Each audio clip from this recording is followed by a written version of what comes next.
Selamat malam, selamat datang di Teater Wahyu Sihombing, Taman Ismail Marzuki. Ya, selamat malam juga saya ucapkan untuk kawan-kawan yang berkumpul di ruang auditorium dan juga kawan-kawan yang menonton, menyaksikan di siaran live di YouTube di akun Dewan Kesenian Jakarta. Terima kasih untuk waktu dan kesempatannya kita bisa berkumpul malam hari ini untuk terlibat di dalam satu percakapan mengenai antara arsip tari dan tubuh tari seperti judul yang ada di belakang saya. Jadi saya memperkenalkan diri. Saya Jos Marsi, saya adalah salah satu anggota Dewan Jakarta. Saya sebagai ketua Komite Tari di Dewan Kesenian Jakarta. Saya bersama kawan-kawan juga berkumpul malam hari ini, ada Mbak Saras Dewi, ada Kenya Rinonce, ada Mariska, dan ada Bang David Tandayu. Jadi malam hari ini walaupun kita nanti akan secara tajam ngobrol bersama-sama mengenai telisik tari pada malam hari ini, saya akan membuka dulu dengan bahwa telisik tari ini adalah salah satu program yang kami tautkan dengan rencana penyelenggaraan Jakarta International Contemporary Dance Festival yang direncanakan akan terjadi di bulan November sekitar 2 lah gitu. Jadi nanti teman-teman bisa terus ikutin update-nya di kanal media sosial Dewan Kesenian Jakarta, Jak Arts Council gitu, dan juga di @jikon_id.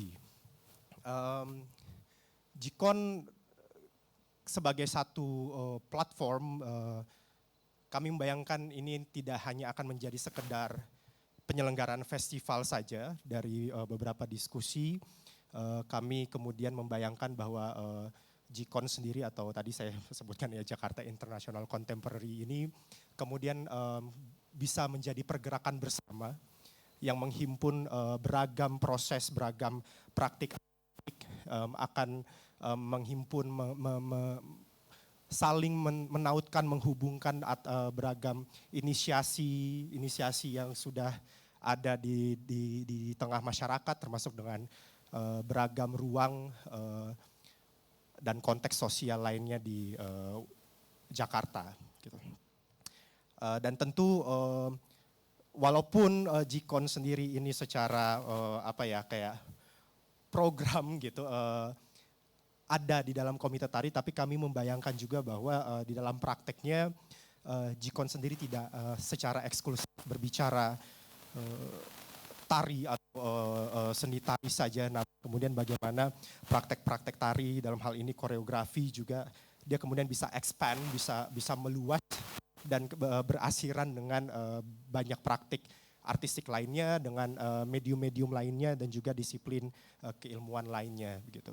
Dan untuk itu saya juga akan undang Bapak Bambang Prihadi selaku Ketua Dewan Kesenian Jakarta untuk kemudian kita bisa ngobrol-ngobrol sedikit lah tentang bagaimana kita melihat Jikon dalam konteks yang lebih luas gitu. Selamat datang dan selamat malam Bapak Bambang. Boleh saya panggil Bapak Bambang?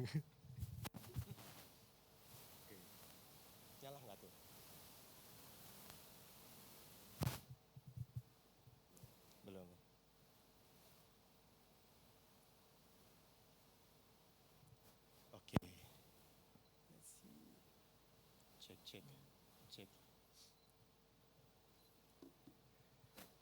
Ya, coba dulu kawan-kawan dari teknis.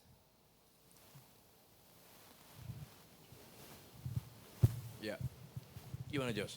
Ya, Mas Beng, gitu. Saya biasa nyebutnya Mas Beng. Gitu. Biar kita lebih akrab aja. Sebenarnya ini kita lebih casual aja sih. Terkait dengan penyelenggaraan Jakarta International Contemporary Dance Festival, kita melihat bagaimana membicarakan tari tidak dalam konteks yang tertutup sebagai praktik yang terisolir, tapi juga berarsiran dengan praktik-praktik lain. Ada keterhubungan tidak hanya terhadap praktik artistik lain, tapi juga dengan konteks-konteks lain gitu ya, dengan disiplin keilmuan maupun ruang-ruang yang tidak hanya berkutat di dalam ruang-ruang prosenium saja gitu. Sebenarnya ya mungkin kita bisa ngobrol sedikit bagaimana kita membayangkan Jikon ini dalam garis besarnya di Dewan Kesenian Jakarta gitu Mas Beng. Iya, saya kira pertama apa yang dibayangkan oleh teman-teman Komite Tari sesungguhnya sangat erat berkait dengan juga apa yang dibayangkan dengan teman-teman komite lain, khususnya ya Komite Seni Pertunjukan ya. Ada teater dan musik. Apa yang kita bayangkan tentang ya, proses kreatif yang terjadi belakangan, kemudian bagaimana ruang yang tumbuh yang begitu kompleksnya di kota gitu, yang tidak bisa tidak dia menjadi bagian dari proses kreatif para pelaku, dan juga dibayangkan pihak-pihak lain ya yang juga adalah bagian dari ekosistemnya gitu ya, stakeholder itu sendiri yang dia juga mau tidak mau terus serta mendukung atau menjadi bagian di mana perkembangan itu harus terjadi gitu. Nah, dalam konteks ini sebetulnya ya kita kembali diingatkan bahwa ya seni pertunjukan adalah sebagai seni pertunjukan, artinya seni yang mempertunjukkan bukan saja sebagai bentuk ekspresi, tapi dia juga menyoal ruang di mana dia hadir dan masyarakat yang menciptakannya gitu ya. Nah, dalam konteks ini menurut saya pada akhirnya Dewan Kesenian tatapannya kan sebagaimana juga yang dibayangkan oleh Jos tadi ya, tatapannya melihat seluruh aspeknya, sisinya ya. Bahkan kemudian menimbang bahwa apa yang disebut puncak misalnya itu kan kita harus baca ulang. Bagaimana masyarakat yang ada di ya artinya di seluruh pelosok Jakarta khususnya gitu ya, yang selama ini mungkin hampir luput dari tatapannya Dewan Kesenian Jakarta gitu ya. Bahkan misalnya wilayah Kepulauan Seribu itu sendiri misalnya. Nah, artinya dengan kita menatap ulang, artinya membaca, mempertimbangkan kembali apa yang disebut puncak-puncak itu, saya kira pada posisi itu kan Jikon sebetulnya mau mendudukannya. Begitu juga sebetulnya pada semangatnya yang lain ya. Kalau saya baca di DITP juga begitu, juga kemudian di yang kemarin Komposer Week misalnya begitu. Kan Pekan Komunis Indonesia gitu kan.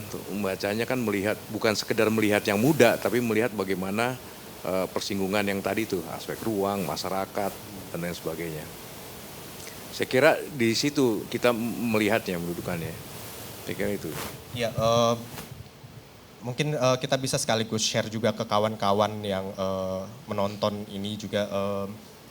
Beberapa kali dalam diskusi kita di Dewan Kesenian di akhir-akhir ini kita selalu membicarakan bagaimana keterhubungan itu.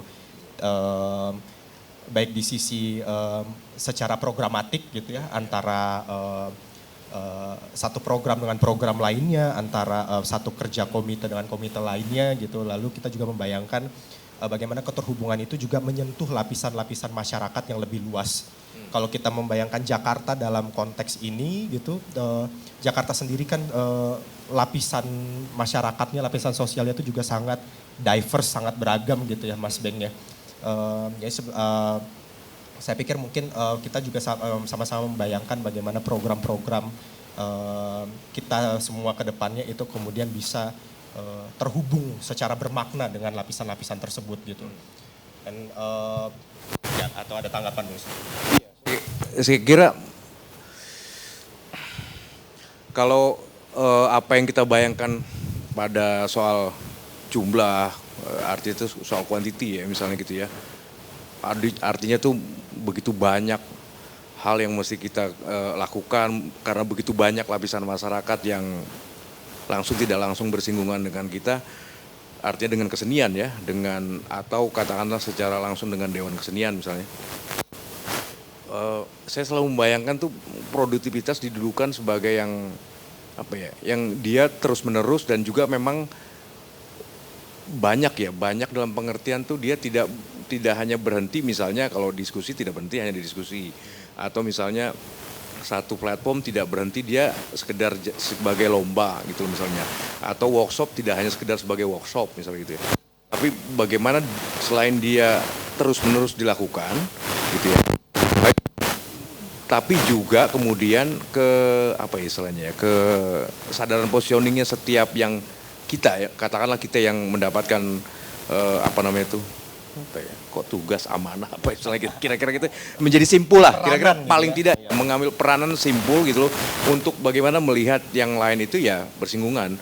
Nah karena yang lain itu juga ada banyak yang tumbuh, banyak yang hidup, banyak yang bahkan dibiayai oleh bukan hanya dinas budayaan misalnya.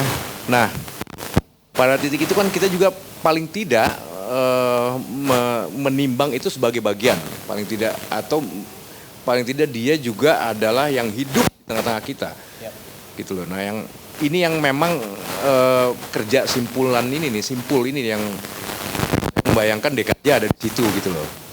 Sudah lagi tidak melihat tim sebagai puncaknya, kita hanya nunggu untuk melihat yang terbaik terus kemudian kita tampilkan gitu loh. Tapi kita memang udah masuk ke ranah kerja itu yang sekali lagi tentu akan bersinggungan dengan banyak pihak. Ya. Gitu loh. Saya kira itu tidak bisa tidak kita akan bekerja bersama dengan banyak pihak. Ya. Saya kira itu. Ya, terima kasih Mas Beng. Terakhir sejalan dengan apa yang barusan kita obrolkan, untuk gelaran Jikon 2023 kawan-kawan nanti bisa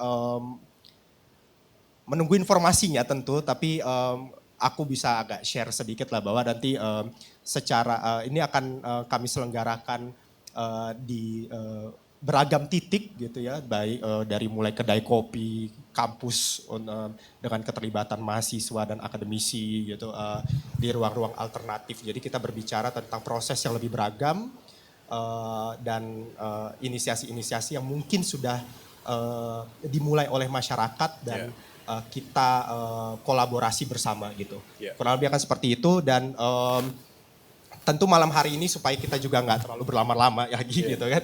Kita akan ngobrolin tentang antara arsip tari dan tubuh tari gitu. Kita barusan ngobrol sesuatu yang besarnya gitu untuk Jikon nanti. Tapi telisik tari sebagai satu bagian dari Jikon sendiri, nanti akan ada presentasinya di Jikon. Kita memulai pembicaraan ini dari satu hal yang katakanlah sering diperbincangkan tapi tidak pernah usai juga gitu. Maksudnya selalu ada bahasan-bahasan menarik tentang apa sih yang kita bayangkan sebagai arsip tari atau apa yang bahkan kita bayangkan sebagai tubuh tari dalam misalnya dalam perspektif yang lebih meluas gitu. Nah untuk itu saya akan panggilkan Bang David Tandayu. Bang David Tandayu, monggo Bang. Ini Bang David Tandayu yang mengkoordinir program telisik tari ini. Sebelum Bang David akan mempresent kawan-kawan yang akan menjadi narasumber malam hari ini. Silakan Bang, mungkin ada yang mau disampaikan untuk pengantar buat kita semua. Oh ya baik. Terima kasih kesempatannya. Terima kasih juga Mas Bambang udah membuka acara kita dari Komite Tari. Ini Telisik Tari Talks adalah bagian dari program Telisik Tari dan juga tahun ini menjadi bagian dari Jikon ya Jos ya. Kita sebutnya Prajikon gitu. Telisik Tari sendiri sebenarnya adalah program Komite Tari yang basisnya riset. Kita mencoba riset, sederhananya kita mulai dulu dari ternyata DKJ itu punya banyak arsip tari. Dalam hal ini yang berupa potongan-potongan berita dari media massa, media cetak dari dekade-dekade lalu ya Mas ya. Ternyata tahun lalu kita temukan banyak dan ada banyak potensi di dalamnya. Ada dari tradisi dan tari modern, lalu ada juga misalnya soal penerimaan, penolakan, pencekalan seperti itu tuh semuanya ada di dalam arsip. Tahun lalu Telisik Tari sudah dimulai dan tahun ini juga khususnya di awal tahun kita meneliti soal ritual sebelang di Banyuwangi, itu juga bagian dari Telisik Tari. Sehingga dari situ kami bersoal spiritual urban. Nah yang malam ini akan kita dengarkan sebenarnya adalah mencoba memperluas bagaimana memaknai arsip, apakah dia bisa lebih dari sekadar kumpulan berita di media. Karena yang kami pikir adalah tentunya tidak ada arsipnya kalau tidak ada tarinya gitu. Sehingga kalau tarinya itu kita istilahnya pretelin gitu Mas, maka apakah yang elemen-elemennya ini bisa kita maknai sebagai arsip tari ya. Nah Dan rasanya yang paling total arsip itu adalah tubuhnya si penari. Rasanya seperti itu, yang mana itu menyimpan pengetahuan, pengalaman, dan semua emosi. Nah, kurang lebih malam ini mau bersoal-soal itu, Mas Bambang. Jadi kita panggil moderator apa gimana Kak Jos? Oke, baik. Kalau gitu, oh ya baik. Ya, terima kasih. Terima kasih. Oke, Bambang. Thank you. Thank you, Jos. Oke. Baik, kalau gitu untuk memulai Telisik Tari Talks malam ini, saya panggilkan moderator kita malam ini, Mas Rio Adi Wijaya. Silakan, Mas. Ya.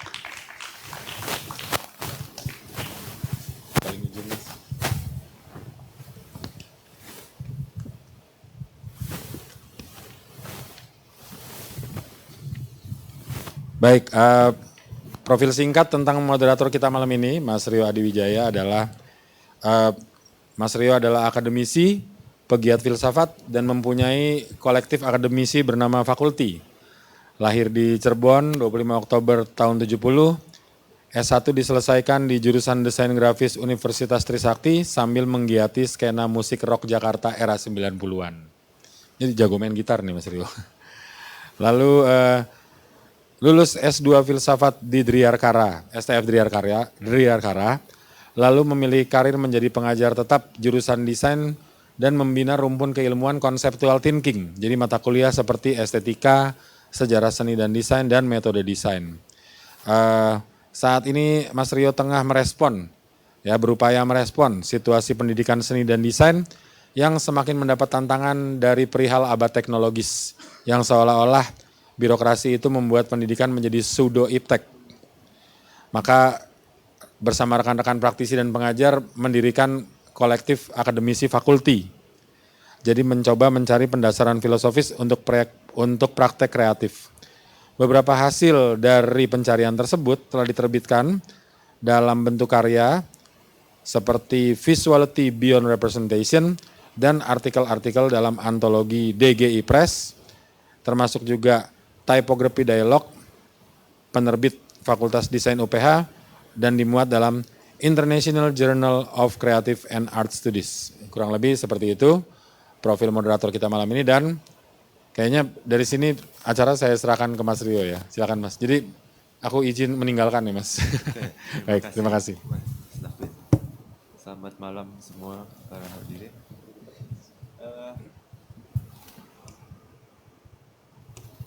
Mungkin saya singgung sedikit juga topik untuk hari ini. Telisik Tari ini menyerahkan ke saya untuk memoderatori diskusinya hari ini yang menarik sebenarnya. Karena ada dua hal, yaitu di satu sisi ada arsip tari, dan di sisi lain ada tubuh tari ya. Tadi juga sudah disinggung, tapi arsip itu ada karena ada tubuh gitu, karena ada penari. Arsip ini lebih kurang mewakili apa yang digarap oleh para historian, para pengkaji kan biasanya. Sedangkan yang diarsipkan biasanya adalah pengalaman langsung embodied ya dari penari dan aktivitas tari menari itu sendiri. Nah, persoalannya gimana sih gitu? Kalau yang primer itu adalah aktivitas tarinya, sifat kearsipan dalam aktivitas tari itu sendiri bagaimana tubuh tari itu bahkan menjadi body archive gitu, living archive, itu prosesnya gimana, kurang lebih itu yang mau didiskusikan, sehingga arsip yang otentik, yaitu arsip hidup, itu memang menjadi sumber dari arsip yang secara harfiah kita kenal sebagai kumpulan dokumen tadi ya. Jadi sebenarnya keduanya meskipun ada gap, tapi tujuannya sama karena dua-duanya punya sifat yang mengarsip gitu sebetulnya. Kali tanpa berlama-lama saya mengundang narasumber malam ini ada 3 narasumber. Pertama Mas Yosep Priantoro, saya baca, silahkan ke panggung Mas Yosep.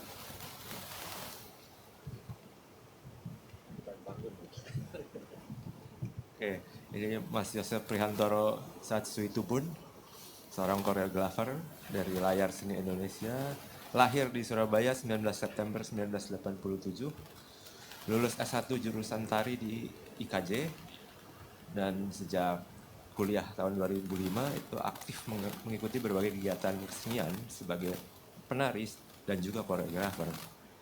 Praktik artistik koreografi yang diciptakan lebih banyak mengangkat tema kemanusiaan. 3 karyanya lagi itu Stigma tahun 2011, karya tugas akhir. Delancang Kresna Si Abret itu di tahun 2009, Festival Kesenian Indonesia. Dan Cap Merah 2011 di Goethe Institute Jakarta, mengangkat tentang pengalaman hidup ekstapol tahun 65. Lalu pengalaman selanjutnya mengikuti Jakarta Dance Meetup nomor 3 pada tahun 2017 di Gedung Kesenian Jakarta dengan karya berjudul Ama tentang emansipasi wanita. Karya koreografi Membangun Nusantara itu disertakan dalam LPDP Festival 2023 di Kota Casablanca. Dalam kurun 3 tahun terakhir menggarap karya ketubuhan. Salah satunya berkolaborasi dengan Kevin Julianto dan seniman rupa MG Pringgotono dalam kolaborasi DRKR Kolektif dan Good School. Bekerja sama dengan seniman tari Indonesia diantaranya Dedi Lutan, Sentot Sudiarto, Marzuki Hasan, Tom Ibnur, Wiwik Sipala, Jeko Siompo, dan Siko Setianto. Lalu juga sempat mengikuti workshop seniman mancanegara dari Prancis, Jepang, Amerika, dan Korea. Sejak atau pada tahun 2012 membentuk grup tari Layar Seni Indonesia yang aktif sampai hari ini. Lalu saya undang juga narasumber kedua, Mbak Mariska Febriani dari Komunitas Tari DKJ.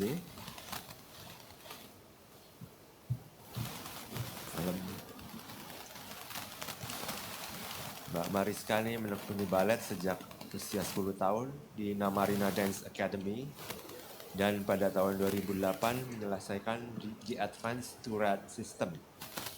Pada Januari 2011 mengikuti Certified Course in Professional Classical Ballet and Contemporary Dance di EV and Bow Full-Time Dance Training Center, Sydney, Australia. Pada April 2012 diterima sebagai penari Bangkok City Ballet, Thailand. Dan sejak 2014 menjabat sebagai co-founder dan executive director dari Ballet Indonesia Foundation atau ballet.id, sebuah organisasi non-profit yang bertujuan memampukan ekosistem penari berbakat Indonesia untuk berkembang menjadi profesional.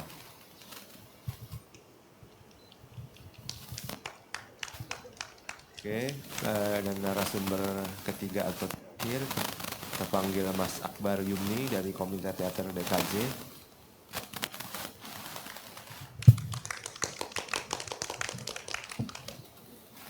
Malam Mas Akbar. Mas Akbar Yumni sempat belajar di Sekolah Tinggi Filsafat Triarkara, Jakarta, menjadi kurator Archipel, Jakarta International Documentary and Experimental Film Festival pada 2013 sampai 2018. Aktif sebagai periset dan seniman pertunjukan. Beberapa karyanya berbasis arsip-arsip film Indonesia yang hilang pada masa rezim otoriter.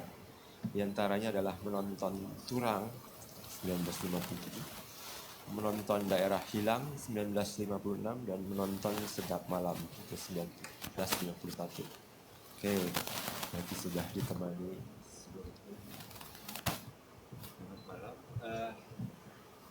Tadi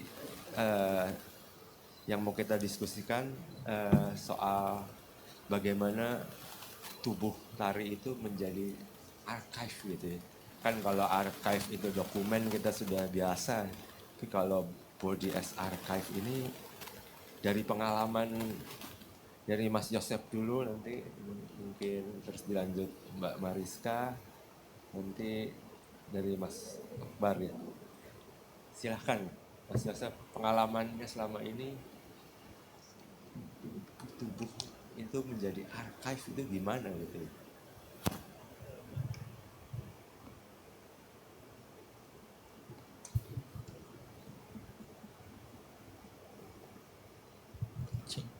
Selamat malam semuanya. Terima kasih. Berbicara tentang archive, tubuh sebagai arsip, penyimpanan koreografi ataupun seni tari. Kalau saya itu kan dari kecil belajar tari dari 4 tahun. Kalau zaman kita dulu, seumur ya, zaman saya dulu masih sekolah di era tahun 90-an, pendidikan seni itu tidak seperti sekarang. Masih di sekolah tuh hanya terbatas, seni itu hanya seni rupa, melukis dan bermain suling dulu atau pianika, seni musik. Kalau sekarang yang saya lihat kan sangat sekali berkembang. Ada cabang-cabang seni lain seperti seni tari, seni rupa, yang lain misalnya nggak hanya melukis, tapi dia lebih ke kriya, patung, segala macam. Ada cabang seni teater juga. Jadi perkembangannya tuh jauh lebih pesat sekarang. Jadi kayak sekarang tuh saya iri sama anak sekarang. Mereka mengakses ilmu seni yang mungkin dia suka itu lebih mudah daripada kita dulu, saya dulu. Jadi selama sekolah, memang sekolah zaman dulu saya kerasa banget hanya tertuntut untuk akademis. Ya, jadi pengalaman tubuh seni khususnya di tari. Jadi zaman sekolah ya hanya terbatas dengan hanya senang-senang. Tidak ada ilmu yang atau nilai value dalam seni itu yang kita terima sebagai peserta didik pada zaman itu. Baru masuk kuliah di IKJ baru ini loh kenal seni tari itu ternyata kayak gini. Nggak hanya misalnya zaman saya dulu cuma dance, karena saya anak dance dulu di SMA. Terus zaman masih 2000-an tuh zamannya masih artis-artis mancanegara misalnya kayak Britney Spears, Christina Aguilera, terus boy band. Jadi ngikut gerakan tuh dari televisi. Tapi ketika masuk ke IKJ, cabang seni tari itu salah satu cabang. Tapi di dalam cabang seni tarinya aja ada banyak. Nggak hanya dance yang saya kenal dari kecil. Oh ternyata ada tradisional, ada kontemporer. Apa itu kontemporer dan sangat luas penjabarannya. Dari situ baru saya, kan kita belajar secara akademisi gimana cara tubuh mengeksplor gerak. Cara tubuh menerima gerak misalnya dari genre tari tradisi, modern, kontemporer, balet, segala macam. Sampai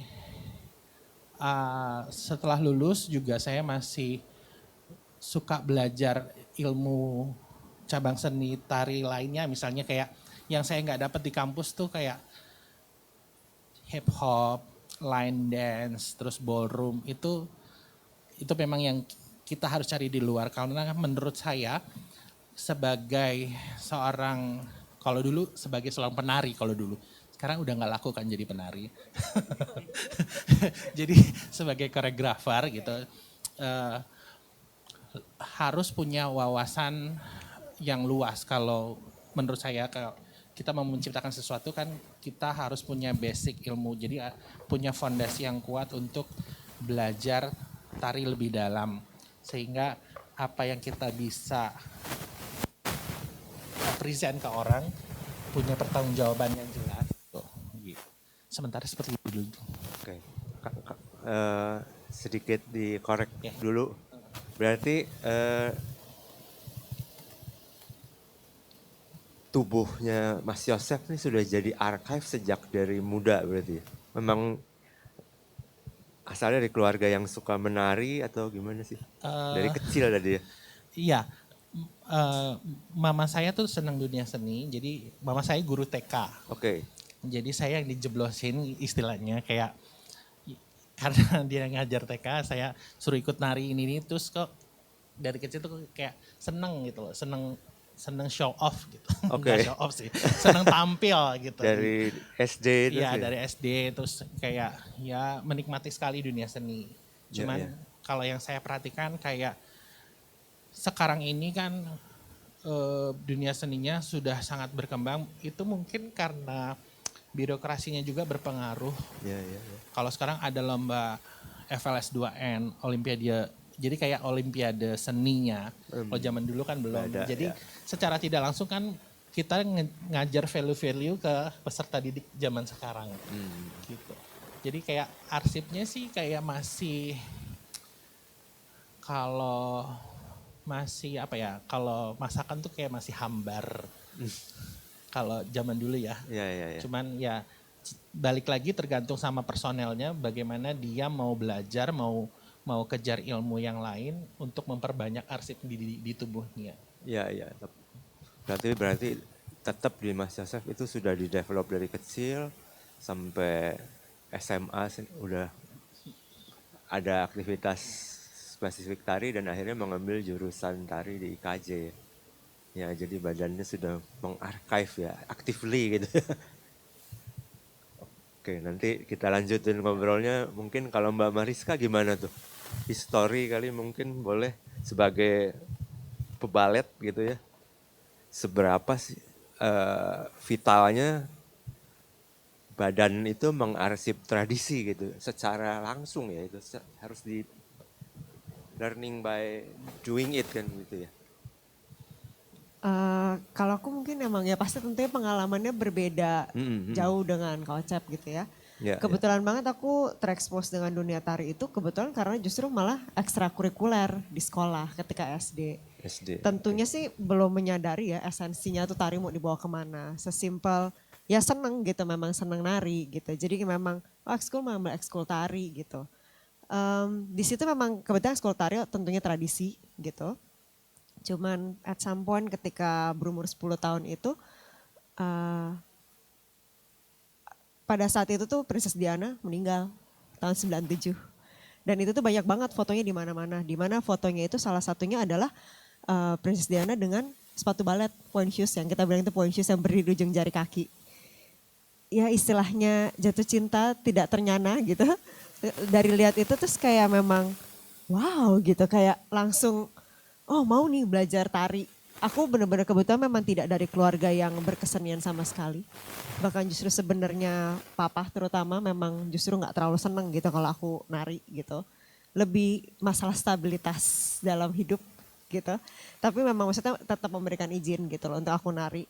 Dimana selama sekolah tetap berjalan. Nah intinya mulai dari situ ketika melihat terus aku mulai mencari sekolah balet mana nih gitu. Kebetulan banget balet itu sendiri memang bukan dari Indonesia memang. Dan maksudnya memang secara sistem pendidikannya itu sangat sistematis banget. Dengan grade, dengan tingkatan yang memang harus kita tempuh dari kita sebutnya pre-primary sampai level advance gitu. Dan tentunya ketika mulai tuh tidak menyadari bahwa memang hal utama yang aku pelajari itu adalah masalah teknik ketubuhan.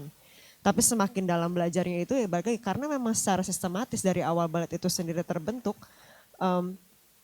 teknik pembelajarannya itu tuh berawal dari teknik ketubuhan tentunya. Jadi buat kita di balet itu tuh memang belajarnya itu adalah teknik tentunya. Dari satu gerakan teknik ini kemudian bisa digabungkan menjadi satu berupa tarian. Jadi memang tidak pernah secara sistematis pendidikannya itu tiba-tiba muncul kita masuk kelas tiba-tiba yuk nari gitu. itu memang tidak pernah, dimana kayak walaupun misalkan anak-anak kecil pun lebih pengenalan ke musicality-nya, ke koordinasi gerak, memang benar-benar sumbernya itu tuh adalah memang tubuh itu sendiri dan bagaimana cara sistematis tubuh itu bergerak, koordinasi, musicality, baru kemudian memang masuk ke benar-benar teknik spesifiknya untuk balet gitu. Jadi mungkin kayak memang kebetulan banget, ya balik aku bilang pengalamannya berbeda banget sama Kak Ocep di sini, bahwa memang aku tidak pernah mengenyam pendidikan sebagai akademisi penari gitu. Memang aku juga kuliah psikologi, memang tidak ada kaitannya dengan tari, tapi kebetulan gitu. Memang di dunia tari balet itu sendiri tuh dimulai dengan ketubuhan, teknik ketubuhan itu sendiri sebelum benar-benar bisa menarikan satu tarian. Mungkin di situ.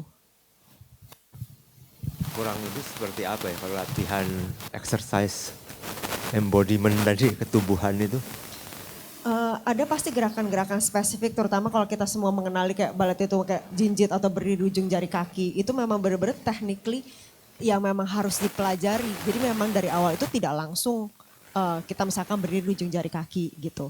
Tapi intinya tuh dari awal cara kita berdiri sampai bagaimana kita menggerakkan kaki, itu adalah teknik yang sangat dipelajari sih. Bahwa kaki itu nggak bisa tiba-tiba langsung naik di atas. Bahwa mulainya itu adalah dari lantai, di lantai udah di alignment yang benar dengan teknik yang benar, baru mulai diangkat pelan-pelan, pelan-pelan, pelan-pelan. Memangnya itu sistematisnya pun benar-benar di-build dari foundationnya banget, baru bisa mulai mencapai ke teknik yang lebih sulit. Itu salah satunya. Dan maksudnya memang pasti ada teknik-teknik spesifik, misalkan terutama perempuan kan memang diharapkan untuk bisa menari di ujung jari kaki. Jadi memang teknik-teknik yang dipelajari itu adalah penguatan otot dan kesiapan ototnya itu sendiri untuk bisa sampai di teknik tersebut gitu. Betul, ada conditioning. Jadi memang maksudnya memang erat sekali dengan cross training juga sebenarnya balet itu sendiri gitu. Walaupun zaman kita dulu, balik lagi ya. Zaman kita dulu tuh memang cukup tidak terintegrate gitu. Dimana semakin pengetahuan semakin maju tuh bahwa makin disadari bahwa cross training itu tuh penting sekali. Misalkan pilates lah atau body conditioning gitu.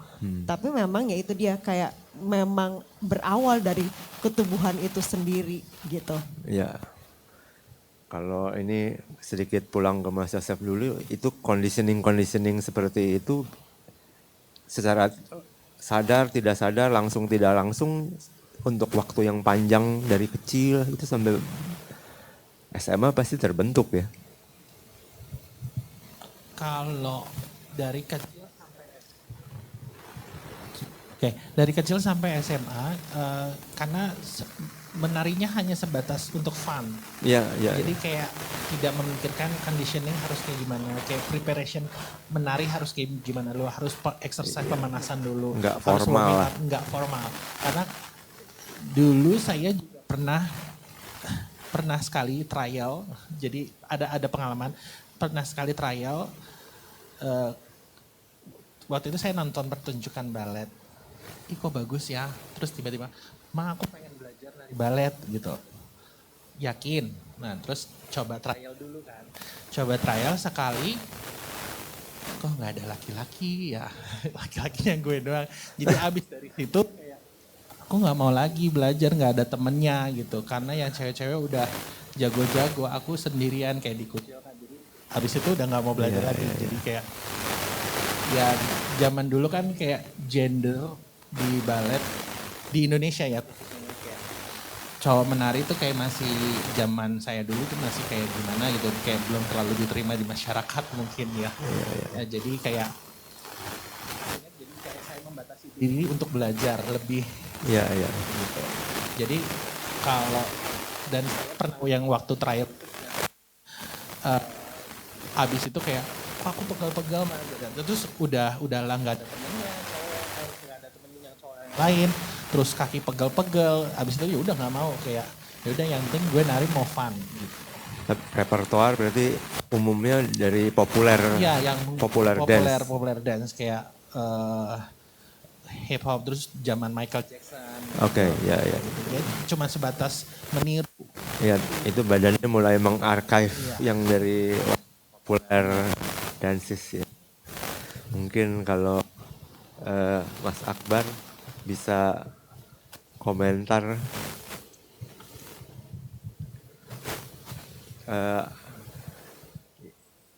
ini kan kita masuknya dari bawah nih Mas. Dari pengalaman penari yang mungkin sadar atau nggak sadar dia kayak archiving tradisi tertentu, entah itu populer, entah kalau Mbak Mariska kan tradisi Eropa, balet gitu ya. Kalau Mas Yosef dari budaya populer gitu. Bisa itu kan mau nggak mau,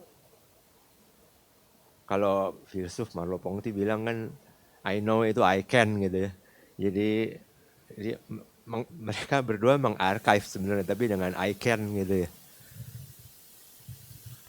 Ya mungkin tuh yang kalau di apa ya, di etnografi sebenarnya kajian yang belum dapat tuh tentang arsip tubuh ini, karena misalnya cara sebuah masyarakat bertindak, berperilaku itu kan juga cara transmisinya dengan menirukan tubuh gitu. Kalau di Jawa misalnya dengan tubuh sopan santun itu kan dengan mimesis itu yang mungkin dalam konteks ini arsip teks itu tidak melangsungkan itu gitu. Jadi ada beberapa budaya yang berlangsung memang transmisi pengetahuannya melalui tubuh. Di tradisi kita juga melihat bagaimana Gandrung itu juga sebenarnya merekam banyak sejarah peristiwa pasca puputan, katakan Osing segala macam gitu, yang kemudian dia sebenarnya juga pengetahuan yang sifat transmisi pengetahuan juga gitu. Ada trauma, ada kelaparan, ada apa yang mungkin itu juga merekam dalam satu transmisi tubuh itu yang sebenarnya kajian-kajian itu juga masih minor ya, yang kemudian seakan-akan arsip itu ini yang membedakan antara repertoar dengan arsip material. Kalau arsip material itu kalau di Diana Teller itu kan dia objektif, kebal terhadap ruang dan waktu. Kalau kita ke museum tuh sampai dibikin kaca kan, seakan-akan kebal sama waktu. Jadi seakan-akan misalnya ini zaman purba, ya ini yang waktunya dipindah gitu, seakan-akan kebal. Bahkan itu yang bahkan kacanya demikian kokoh, itu yang kemudian klaim-klaim objektivitasnya jelas di sana. Dan di saat bersamaan arsip material ini kan juga diinstitusikan gitu kan. Masuknya susah, harus ada apa? Ada juru bicaranya, ada studiturnya yang menjelaskan, ada kuratornya lah gitu. Bahkan kalau di perpustakaan harus daftar segala macam yang itu apa ya? Dianggap sebagai sumber sejarah yang objektif gitu. Tapi juga sebenarnya saat bersamaan dia juga mudah dimanipulasi sebenarnya. Hampir banyak museum, perpustakaan, galeri itu kan juga bikin kategorisasi ya misalnya. Misalnya yang paling gampang zaman prasejarah, sejarah kayak gitu, atau zaman tradisional, modern itu aja udah politis, kategorisasinya udah politik kan maksudnya. Yang kita tahu bahkan sejarah hari ini juga menggunakan logika itu. Nah itu yang kemudian dia rawan diedit lah, namanya teks kan juga rawan diedit, dihilangkan misalnya bahwa bukti asli peristiwa itu adalah buku ini misalnya. Tentu di dalamnya juga ada editing, minimal si penulisnya kan gitu. Yang itu kan jadi objektivitas itu sebenarnya juga dipertanyakan juga. Nah kalau yang repertoire ini dia kan sifatnya ephemeral ya. Artinya dia sementara temporal dan kalau yang arsip material itu penonton itu pasif, membaca lah. Artinya kita nggak bisa. Tapi kalau yang repertoar dia harus aktif. Artinya kalau melihat rekaman tubuh masyarakat Osing melalui Gandrung, kita harus datang ke sana. Si penonton itu harus aktif dan dia juga merekam, menafsirkan juga transmisi pengetahuannya, karena seni pertunjukan tuh juga kalau di Grotowski itu kan dia kan komunitas organik gitu ya. Antara penonton dan pertunjukan itu kan tatapan pertukarannya kan antara tatapan dan pertunjukan itu kan juga satu komunitas organik yang saling juga melakukan transmisi pengetahuannya sendiri. Penonton juga mempunyai imajinasinya sendiri. Dan dia juga ephemeral. Itu yang kemudian sebenarnya kajian-kajian ini yang belum banyak dijadikan sumber pengetahuan. Karena saya percaya dua-duanya juga, menurut Diana Teller juga tuh dua-duanya juga transmisi pengetahuan gitu. Tapi kan yang jadi rezim objektif ini yang kemudian jadi problematik gitu loh. Sementara yang repertoire ini dianggap justru dia jauh lebih otentik, yang nggak pernah jadi sumber sumber kebenaran atau sumber pengetahuan. Malah jadi objek pengisinya dan ditafsirkan lewat kerangka. Ya tentu saja, dan tentu saja repertoarnya subjektif ya. Tapi justru tentu saja kesaksian itu juga punya temporalitas. Jadi ketika dia dijadikan repertoar gitu dan punya momen-momen temporalitas juga dan punya momen-momen spasialitas juga yang berbeda. Tapi justru itu memang jangan-jangan pengetahuan itu sifatnya ephemeral. Tapi memang sehebat canggih-canggihnya teknologi AI sekalipun tetap butuh tubuh. Yang paling gampang tuh kalau nggak salah saya dengar juga dirujuk sama Pongti ya kalau salah. Pabrik mobil tuh masih butuh test driver. Walaupun dia bisa ngukur tingkat kenyamanan, masih butuh test drive untuk memproduksi mobil yang paling nyaman gitu. Dan sehebat-hebatnya itu juga secanggih-canggihnya mobil tetap si driver itu kan punya kebertubuhan ketika dia belok. Kalau tukang baja itu paling jago kebertubuhannya. Memori tubuhnya itu dia paling jago pengetahuannya. Artinya dia untuk nikung-nikung tuh jago banget. Kalau di Rawasari kalau kuliah dulu tuh dia Nah tubuh kan tanpa harus dia berhitung matematika kan, ini nggak perlu kan. Artinya itu kebertubuhannya itu sehari-harinya dia, saking jagonya tuh dia lampu merah segala macam tuh jago dan nggak nabrak. Dan kebertubuhannya dia itu adalah yaitu bajanya itu bagian dari tubuhnya. Dan itu udah sehari-hari dan bagaimana pengetahuan tubuh tuh jadi penting dan dia menjadi sebuah perimbangan terhadap pengetahuan yang objektif tadi. Sebagaimana misalnya kalau ada teori berenang misalnya, nggak mungkin dia berteori, ukurannya dia jago berenang. Artinya kalau kita ada konsep berenang itu ya mau nggak mau dia harus antara tubuh dan pengetahuan tuh dia harus serentak jadi satu gitu loh. Itu yang kemudian hebatnya tubuh menjadi merekam dan mentransmisikan pengetahuan. Dan kajian itu bisa kita buka kalau kita kaji misalnya seberapa jauh tari-tari tradisi itu juga pasti merekam masa lalu. Misalnya di Banyuwangi itu banyak yang merekam peristiwa masa lalunya. Walaupun yang sifat ephemeral ini pada akhirnya mungkin juga banyak kekuasaan yang mengintervensi juga tradisi itu gitu loh. Entah kemudian macam-macam dia dibekukan atau dilarang atau segala macam yang juga tuh jadi beberapa pengetahuan itu juga bertumbuh dengan situasi sosial politiknya. Dan karena ephemeral juga ketika empunya hilang, ya dia juga akan hilang juga. Sebenarnya itu resiko dari sifat temporalitas dari pengetahuan itu. Bahkan kalau ditari, kalau ada company misalnya Mercy Cunningham-nya udah meninggal, ya company-nya kan jadi kayak nggak punya aura juga. Begini juga dengan Pina Bausch, kalau dia udah meninggal, company juga jadi nggak punya aura kekuatan juga. Itu yang kemudian memang tetap bagaimana tubuh itu juga merujuk pada tubuh seseorang juga, itu juga jadi karena dia embodied gitu, jadi kadang ya udah emang nggak tahu kalau di balet apakah tetap transmisi dengan partitur itu juga bisa presisi apa enggak. Aku mungkin Mbak Miska bisa banyak menjelaskan ya gitu. Apakah juga tetap ketika tubuh tari bisa dikodifikasi itu kita bisa mempelajari secara presisi apa enggak tingkat kecanggihan. Itu yang juga mungkin perdebatan bisa kita diskusikan apakah tubuh bisa dikodifikasi sebagaimana di ballet misalnya tradisi itu ya misalnya atau gimana tuh mungkin perbincangan yang lain. Tapi bahwa yaitu tadi bahwa tubuh tuh dia gudang pengetahuan sebenarnya. Kalau menurut Marcel Mauss tuh gudang pengetahuan karena dia merekam banyak hal, memori, peristiwa, trauma dan di Jepang misalnya pasca Hiroshima tuh kan juga mengubah struktur pertunjukannya juga gitu. Gestur atau apa ada gitu. Trauma gitu. Iya kayak gitu-gitu ya juga jadi menarik juga apakah pasca bencana itu juga mengubah konstelasi tradisi atau apa tuh juga mungkin kajian yang belum banyak dilakukan. Mungkin itu aja. Pengetahuannya berarti sifatnya seperti laten, implisit dan tidak terkatakan nonverbal gitu ya, Mas Akbar ya. Itu yang mungkin juga di beberapa praktek dokumenter misalnya Zhang Rose juga interviewnya udah nggak lagi interview wawancara tapi juga menginterview tubuh gitu. Emosi, mimik, ekspresi itu juga bagian dari teks ya. Jadi etnografi sensori itu sekarang juga jadi penting gitu loh. Jadi penting karena dan jangan-jangan tuh jauh lebih otentik untuk memberikan pengalaman, mentransmisikan pengetahuan gitu. Nah kalau sejauh ini supaya kita nanti lanjut lagi ke sini, kalau arsip tari itu ya sendiri pada umumnya yang ditangkap tuh sejauh apa ya Mas Akbar? Ya itu perdebatannya ya, bahwa seni pertunjukan tuh nggak mungkin didokumentasikan. Gitu. Kan satu-satunya seni yang tidak reproduksi itu kan seni pertunjukan, teater dan tari katakan itu. Semua seni lain kan bisa direproduksi. Ya. Memproduksi objek. Nah seni pertunjukan tuh enggak. Kenapa seni rupa begitu hebat? Dia membangun kekayaannya tuh dengan membangun museum segala macam tuh, itu bagian dari mengkultivate sebuah karya itu.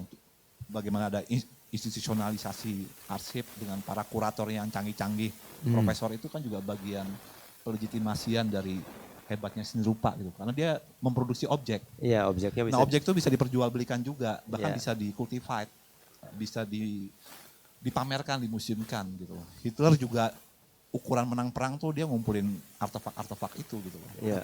Penanda kekuasaan juga gitu loh. Dan kolonialisme juga penanda kekuasaan, ya itu dia mengambil artefak gitu kan. Kemudian bahkan manusia aja dipamerkan kan gitu sebagai ukuran bahwa penaklukan itu gitu loh. Bienal manusia, pameran manusia itulah yang kemudian jadi expo itu koloni itulah yang sampai mindah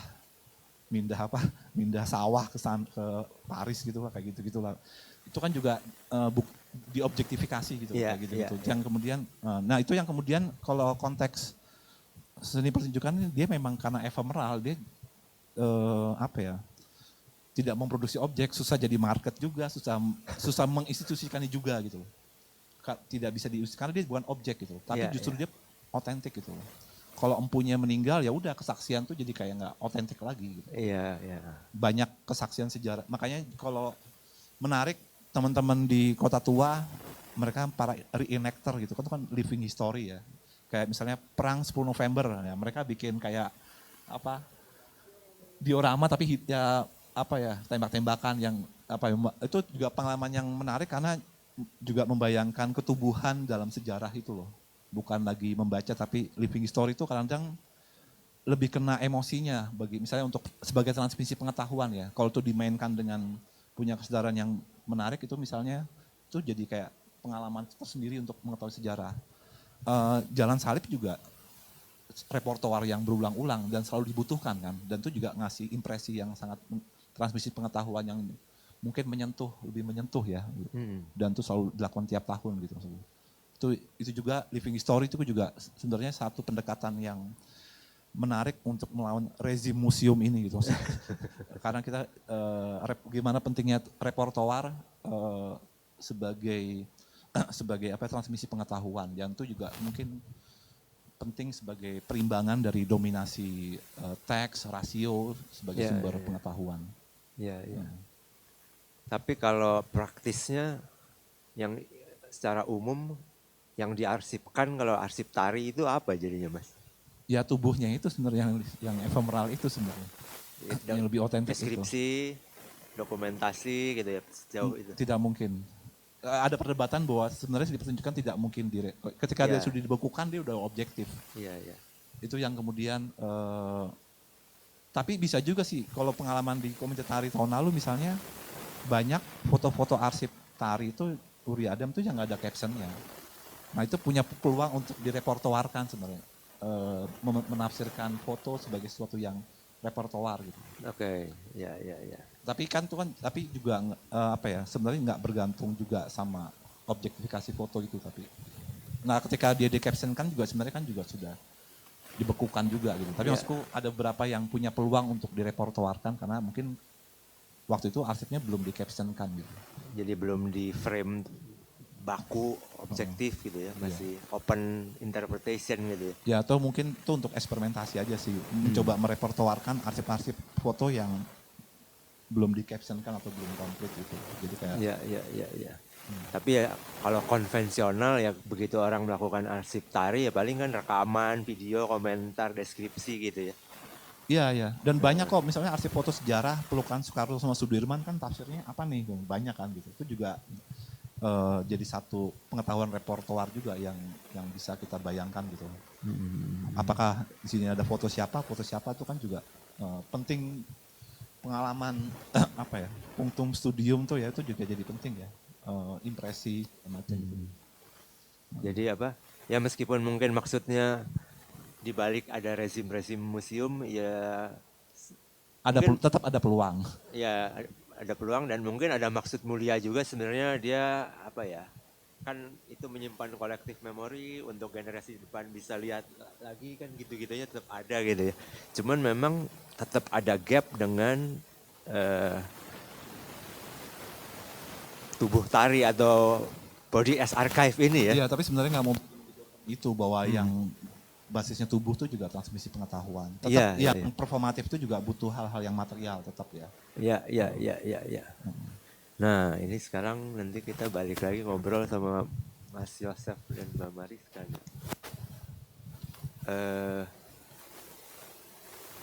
Itu gimana Mas Yosef? Kalau sekarang kan sudah jadi koreografer ya, udah create something yang baru atau berbeda lah. Seberapa besar peran memori dan apa yang tersimpan di badan?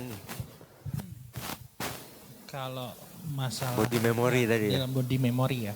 Saya dulu sebelum pandemi itu jadi guru di sekolah, guru tari. Selalu menjelaskan ke murid bahwa kalau kamu belajar atau menghafal tari, nggak bisa kayak kita menghafal rumus matematika, misalnya Pythagoras apa, nggak bisa cuman kayak menghafal membaca inget ini doang misalnya, cuman memori inget ini, tapi harus mencoba. Karena saya bilang di tubuh kita tuh punya memori, otot-otot kita punya memori yang menyimpan.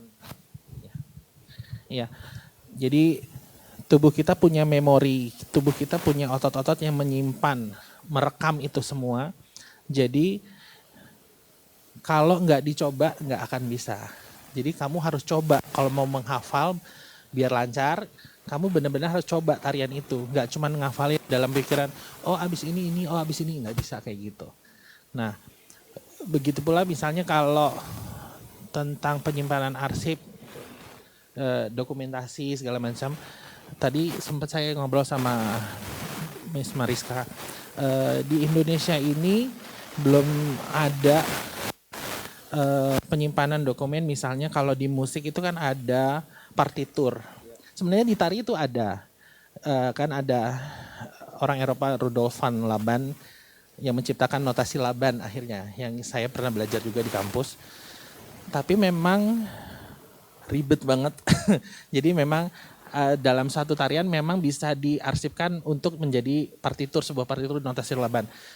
Namun ketika misalnya itu masuk ke ranah kontemporer, itu kayaknya agak sulit dilakukan kalau menurut saya. Cuman karena juga di Indonesia sampai sekarang saya belum pernah dengar ahli untuk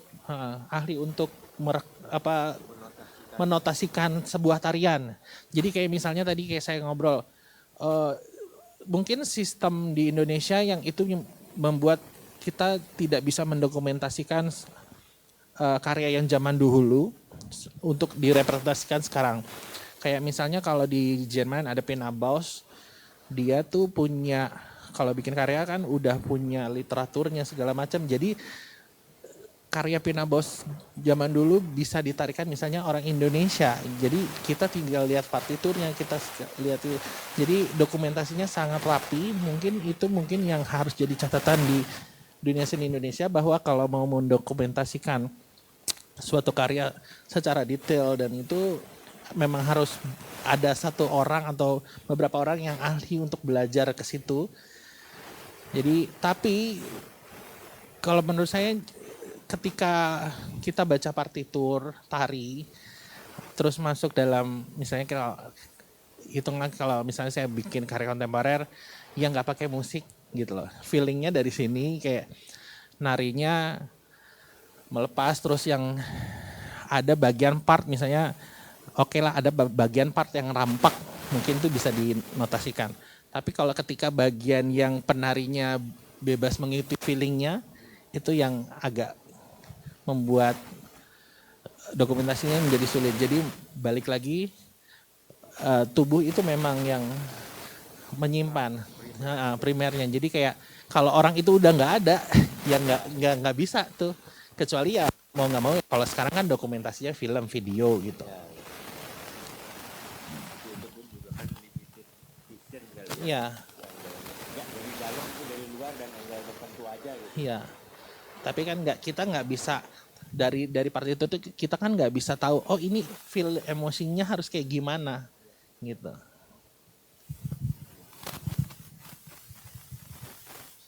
Jadi apa? Tubuh itu semacam situs pengetahuan juga, tapi mengkodifikasinya ya rumit ya, gitu, rumit.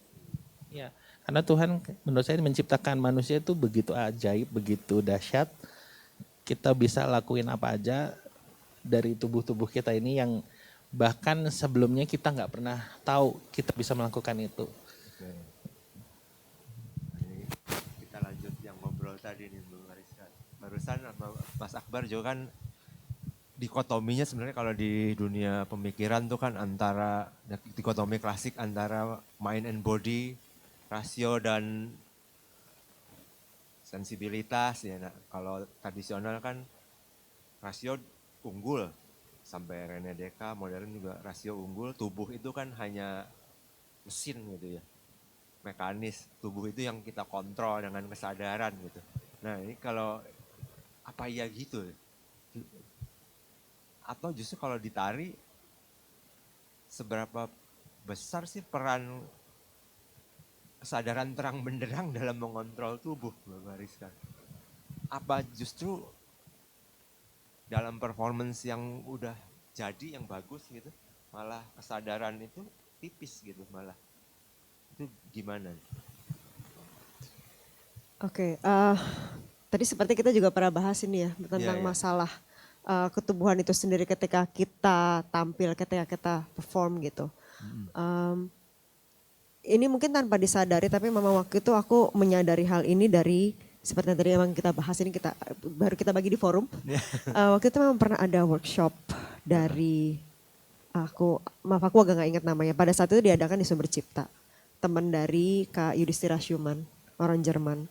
Yang intinya workshop itu tuh membicarakan masalah kehadiran kita sebagai penari ketika kita menari. Dalam artian begini, tanpa kita sadari mungkin sebagai penari itu sistematika kita mempelajari suatu teknik itu adalah kita sadar betul bahwa kita mempelajari teknik hingga kemudian muscle memory itu yang take over. Dalam artian kita bisa bergerak dengan otomatis sampai rasanya memang ya masalah koordinasi ya mungkin sama seperti anak kecil ya.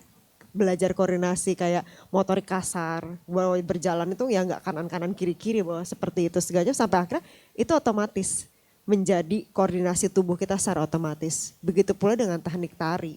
Begitu teknik tari itu kenapa memang secara pendidikannya itu makan waktu bertahun-tahun karena memang tubuh butuh dilatih sampai di satu titik di mana bergerak secara otomatis. Jadi kalau dibilang kayak menyadari nggak, sadar sih sebenarnya, tapi memang lebih otomatis karena itu sudah menjadi bagian dari keseharian, bagian dari trainingnya gitu. Jadi kalau dibilang ketika menari apakah benar-benar sadar, tapi mungkin bukan hal-hal gimana ya ketika menggerakkan tangan tuh sebenarnya ada otot dari punggungnya kita yang bekerja, tapi bukan itu yang kita sadari gitu, bukan kayak yang otot punggung mana yang bergerak ya tangannya ke sini gitu, enggak ke situnya, tapi itu sudah menjadi otomatis bahwa pergerakannya itu bisa sumbernya dari sikunya kah ke jarinya, dari jari ke siku kah, itu sudah menjadi otomatis dan kemudian feel-nya itu yang bermain sih. Jadi kalau misalnya dibilang sadar nggak sadar, sadar, tapi mungkin memang udah nggak, misalkan ya kalau kita dibalik kan memang istilahnya hampir selalu ketika kaki lepas dari lantai itu harus poin kan. Sadar harus poin, tapi kayak itu sudah menjadi bagian dari trainingnya bahwa bukan langsung kayak poin kakinya, enggak, udah menjadi otomatis aja bahwa memang ketika lepas dari lantai itu poin kaki yang menjadi otomatis gitu. Jadi ketika kalau ditanya itu tersadar sesadar-sadarnya, ya lebih banyak juga adalah muscle memory dan itulah gunanya training puluhan tahun supaya muscle memorinya, memori dari ototnya itu akan take over. Jadi kita bisa memikirkan hal lain di mana itu adalah musik, feeling gitu. Lebih di situnya sih sebenarnya. Jadi makanya memang tubuh ini mungkin ya bukan mungkin memang archive terbesarnya di tubuh ini gitu. Jadi ketika film atau video, sekarang mudah banget ya kita misalkan mendokumentasikan satu karya itu melalui video, atau yaitu seperti ada laba notation, tapi tetap tidak bisa kehilangan manusianya ini gitu loh. Dimana kayak balik lagi ketika di luar memang mungkin terutama, aku tidak ngomong dalam ranah balet aja, tapi memang ada istilahnya repetitor, bahwa memang ada individu ini yang akan dikirim ke seluruh dunia ketika tarian tersebut, satu tarian yang misalkan balik lagi sebenarnya Pina Bausch, memang bisa by video, bisa kita lihat bahwa maksudnya secara visual, by video, by notation, tapi memang tidak tergantikan archive ketubuhan ini gitu. Karena memang ya memang video itu ataupun notation itu mungkin ya itu visualnya, tapi bukan dari dalamnya gitu. Jadi memang ya archive terbesar ya tubuh ini, manusianya ini yang memang dengan sangat disadari bahwa itu memang harus terus diregenerasikan kepada generasi penerus karena memang akan menjadi kehilangan esensinya. Maka sebenarnya kalau menurut aku tuh semakin mudahnya informasi kita dapatkan tuh semua plus minus. Misalkan aja lah contohnya di balet itu tuh banyak sekali repertoire klasiknya, begitu pula mungkin dengan tradisi ya. Terus di balet itu sekarang yang lagi marak-maraknya mungkin juga adalah competition gitu. Ya akan menjadi mudah sekali melihat tarian itu hanya dari YouTube gitu. Hanya dari akses informasi YouTube, video. Tapi ya memang gak akan cukup karena itu hanya visualnya. Kita tahu kita semua bisa mendefinisikan misalnya di baletnya bisa, apalagi di baletnya sangat sistematis yang penamaan gerak itu semua hampir ada ya. Bisa ditelah satu-satu, oh arabes, chassé pas de bourrée, dan semuanya itu bisa kita telah, tapi kan esensinya itu. Dimana memang di company-company itu memang tidak pernah hanya berpaku pada videonya itu. Memang pasti akan ada individunya ya repetitornya itu yang akan mengasah atau berusaha untuk meregenerasikan, menyalurkan informasinya kepada penari berikutnya sih. Jadi memang ya ketubuhan ini ya memang yang sangat menjadi archive terbesar sebenarnya yang tidak bisa dilepaskan dari regenerasi tarian tersebut atau informasi memang benar dari internal kepada keluar gitu. Ya, jadi transmisinya juga harus lewat partisipasi itu gitu ya. Betul. Makanya itu akan menjadi berbeda sekali. Jadi memang kayak ketika kita melihatnya dari notation ataupun dari video ya karena kita hanya visualnya, tapi kan tanpa pernah tahu eksternal banget, bukan dari internalnya, di mana ya internal itu hanya bisa kita dapatkan melalui akses internal terhadap individu-individu archive ketubuhan ini sendiri gitu.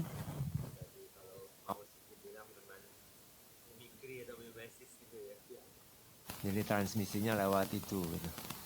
Itu nanti menarik juga kalau dibahas penonton dan pelaku tuh. Tadi kita juga sempat singgung. Ini menarik juga mungkin dia omongin. Kan kebanyakan archive itu sepertinya dari sisi penonton gitu ya. Kayak di teori-teori estetik gitu, filsafat juga banyak yang dari segi pemirsa itu teori respons segala macam. Tapi kalau dari segi pelaku gitu, kan pelaku itu juga sekaligus pemirsa ya gitu. Itu yang saya pengen cross check gitu ke Mbak Rizka. Apa pelaku itu nggak merasakan sama sekali, yang merasakan hanya pemirsa gitu? Atau justru pelakunya harus, misalnya saya contoh lebih gampang, kalau buat saya sendiri sih musik gitu ya. Kalau saya main musik, waktu saya main musik, saya itu pendengar musik juga gitu. Saya merasa keenakan juga dengan apa yang saya mainin. Itulah standar buat saya kalau musik saya udah oke gitu ya. Kalau saya sendiri, ini jelek nih, saya mesti latihan lagi. Berarti saya sebagai pendengar mengkritik saya sebagai pelaku kan gitu ya. Nah kalau dari tari apa begitu juga gitu? Iya tentunya sih, karena maksudnya memang istilahnya kita itu penari itu menyampaikan pesan atau apapun yang ada dalam hati kita ataupun dari koreografer itu melalui tubuh gitu. Jadi memang mediumnya itu tubuh, di mana ya tubuh akan menjadi tidak ada artinya ketika pesannya itu tidak dari dalam hati kita gitu, tidak dari dalam internalisasi kita. Jadi memang tentunya memang harus memahami itu, kepemahaman itu. Nah karena kenapa itu juga tadi kita bahas bahwa ya memang membutuhkan archive tubuh ini, ya misalkan memang karyanya Kaucep gitu, suatu hari nanti mau diberikan kepada orang lain, maksudnya ditarikan kepada orang, ya tetap membutuhkan seseorang yang memahami betul secara internalisasi itu untuk bisa ditarikan berikutnya gitu loh, kepada generasi berikutnya gitu. Memang pasti tentunya kita menikmati karena istilahnya bagaimana orang bisa menikmati kalau dari kita sendiri pun tidak menikmati tarian itu ataupun tidak merasakan sesuatu. Karena itu tubuh menjadi ya instrumen kosong gitu. Itu kalau yang cukup peculiar, aneh dan sulit dijelaskan ya. Karena saya dalam keadaan sibuk melakukan sesuatu, saya sekaligus bisa menikmatinya gitu sebagai kayak audience gitu. Tapi saya pelaku gitu. Itu menarik untuk diomongin dan sulit untuk dibicarakan. Dari Mas Akbar ada wacana yang seperti itu nggak, yang menyatukan antara perspektif pelaku dan perspektif pelihat pada saat yang simultan gitu. Karena rata-rata pelakunya seperti mengalami itu gitu. First person perspektifnya tuh jadi pelaku, tapi dia juga pemerhati gitu. Karena kontrol terhadap dirinya didapat dari memperhatikan dirinya sendiri itu gitu. Jadi aneh, tapi kesadarannya bukan lewat eksternal dan analitik, tapi lewat tubuh itu sendiri gitu ya. Ya nggak tahu, saya bukan seniman penari, tapi kalau di banyak pertunjukan tuh memang kebersituasian penonton tuh juga kadang juga mengubah lanskap si pertunjukannya itu sendiri. Makanya kan sebenarnya seni pertunjukan tuh kan komunitas organik antara pertunjukan dan penonton yang dia juga satu kesatuan gitu. Juga banyak platform pertunjukan itu juga bahkan yang tidak membedakan antara penonton dan pertunjukan seperti di tradisi itu juga banyak ya. Maksudnya saling pertukarannya berlangsung. Itu seperti di teater-teater Yunani kuno gitu ya. Ya makanya ritual itu kan sebenarnya juga Ritual. tidak ada pemisahan itu ya. Ya tentu sekarang model-model gitu juga udah banyak pertunjukan yang model seperti itu. Partisipatif gitu ya. Jadi audiensnya kalau di Yunani ikut menyanyi chorus gitu. Oke. Ya, tapi yang menarik emang itu lewat ketubuhan ya, transmisi itu, respons itu dan action itu gitu ya. Ya kalau di bola itu kan juga makin canggih pakai VAR ya, itu kan juga problem ya. Jadi ada aktor baru dalam putusan wasit tuh pakai VAR itu yang kemudian juga problem gitu. Karena sebenarnya aktor tubuh tuh juga sebenarnya tetap yang paling utama dalam permainan sepak bola itu. Misalnya golnya Luis Diaz terakhir tuh kan problematik karena VAR ya. Tapi sebenarnya kan juga secara motif tubuhnya itu kan sebenarnya kan tidak offset sebenarnya. Itu perdebatan yang juga menarik, misalnya bahwa gol tangan Tuhannya Maradona itu kan juga diketahui ketika dengan teknologi. Tapi sebenarnya itu kan permainan ketubuhan tuh yang juga antara kecurangan yang tidak terlihat dengan terlihat oleh teknologi itu tetap permainan tubuh tuh jauh lebih sakral ya dalam sebuah permainan. Sekarang VAR sendiri kan teknologi merekam offset sendiri kan juga debatable karena ada aktor baru teknologi itu gitu loh. Entah framing, entah apa yang kemudian menandakan satu pelanggaran. Tapi sebenarnya itu juga sebenarnya permainan bagian dari kecanggihan permainan si aktor sepak bola itu gimana dia tidak terlihat offset gitu ya. Dan kadang-kadang juga teknologinya juga menyesatkan karena frame segala macam sudut gitu-gitu ya. Dan tidak melihat juga ya secara visual mungkin offset, tapi kan juga bisa dilihat secara motif dia sebenarnya tidak offset misalnya. Itu yang perdebatannya kan juga jadi beberapa pelatih itu kan juga ya nggak bisa, tetap sebuah permainan sepak bola tuh aktornya tetap harus pemain bukan teknologi gitu loh. Bukan teknologi yang memutuskan gitu loh. Itu kan jadi rasa tegangannya berbeda ketika yang memutuskan teknologi. Dan teknologi juga ditafsir juga oleh si wasit kan. Iya. Tetap ada. Ya itu yang maksudnya pengalaman ketubuhan tuh jadi penting ya maksudnya. Dan teknologi permainan juga kan juga mau mencoba mengimersifkan tubuh, misalnya teknologi virtual reality segala macam gitu kan. Itu juga kayak mau masuk ke situ gitu loh. Pengalaman ketubuhan. Semakin canggih permainan tuh kan, games itu kan ketika dia juga melibatkan semua sensori tubuh gitu. Seperti itu. Oke. mungkin silakan Mas Yosef menambah. Aku mau menanggapi yang tadi pertanyaan Mas ke Miss Mariska kayak arsip ketubuhan. Kalau saya cuman memberi contoh kayak sesimpel ini. Misalnya ada murid saya perform, terus pada saat gerakan rampak dia ada salah. Terus dia selesai perform nangis. Kamu kenapa? Aku jelek Kak, narinya salah. Nah secara tidak langsung dia kan sadar sebagai pelaku pada saat dia nari gitu. Dia punya sensor, oh ya gue salah nih, gak bagus terus jadi jelek. Nah secara nggak langsung itu mungkin contoh sederhana ya. Pengarsipan tubuh gitu. Oke. Kesadaran pada saat dia sebagai pelaku juga sebagai pemirsa misalnya gitu. Ya. Ada kesadaran tapi ya pelaku sekaligus penonton itu ya. Dia menilai diri sendiri pada saat dia menilai diri sendiri pada saat dia melakukan pementasan itu. Dan biasanya bahkan tanpa aid eksternal ya bisa mendeteksi lah gitu ya. Kalau saya sebagai musisi gitu saya salah pencet ya saya tahu gitu. Lewat pengalaman itu sendiri gitu ya. Jadi ear saya ya pengalaman jari saya aduh tadi meleset itu gitu. Gitu pun misalnya penyanyi dari lagi vokal grup ketika pecah suara ada yang satu nggak pitch gitu. Yeah. Jadi kayak aduh kok ada yang fals gitu. Ya ada self control di situ ya. Tapi lewat tubuh itu sendiri. Jadi memang menakjubkannya di situ dan itu ya bisa sih dikodifikasi kalau sampai hal-hal yang seperti musik. Kan musik kali bedanya dengan yang lain makanya scoringnya begitu canggih. Terutama musik diatonik barat kan nadanya bisa dipecah jadi frekuensi bulat, matematis berapa hertz ya itu nanti bisa seperti dikodifikasi, ada sensor, ada tuner, ada pitch correction, ada apa. Tapi kalau tari itu di teknologisasi gitu sulit sekali. Jauh lebih fluid ya soalnya dan tidak rigid seperti notasi musik diatonik gitu. Itu lebih sulit sih.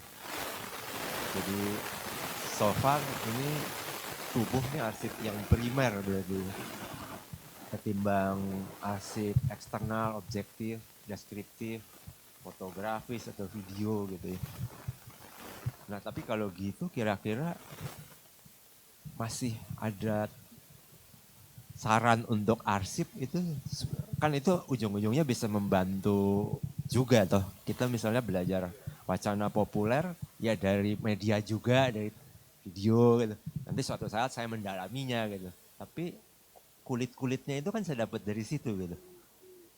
Kira-kira ada input gitu pengarsipan yang supaya lebih oke itu gimana?